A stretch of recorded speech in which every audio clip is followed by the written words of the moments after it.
Hello বন্ধুরা, প্রাণী জগতে স্বাগতম। আজকে জানবো বনের সবচেয়ে বুদ্ধিমান প্রাণী চিম্পাঞ্জি সম্পর্কে কিছু অবাক করা তথ্য। চিম্পাঞ্জিরা মানুষের সবচেয়ে ঘনিষ্ঠ আত্মীয়। আমাদের সাথে তাদের ডিএনএ মিল 98.7% পর্যন্ত। এই জন্যই তারা মানুষের মতো সমস্যার সমাধান করতে পারে, পরিকল্পনা করতে পারে, এমনকি আবেগও প্রকাশ করতে পারে। চিম্পাঞ্জিরা বিভিন্ন ধরনের টুল ব্যবহার করে। ডাল দিয়ে পোকা তোলে, পাথর দিয়ে বাদাম ভাঙে, এমনকি বড় পাতা দিয়ে পানি পান করে।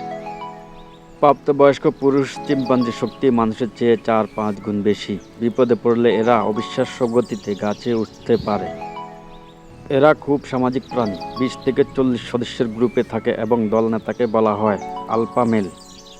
চিম্পাঞ্জিরা মানুষের মতো হাসে, কাঁদে, খুশি হলে চিৎকার করে, আর রেগে গেলে শরীর ফুলিয়ে শক্তি দেখায়। বনের মধ্যে এদের জীবনকাল প্রায় 35-40 বছর, তবে যত্নে 50 বছর পর্যন্ত বাঁচতে পারে। লাইক, কমেন্ট, শেয়ার করুন আর নিচে কমেন্টে জানান পরবর্তী ভিডিও কোন প্রাণী নিয়ে দেখতে চান।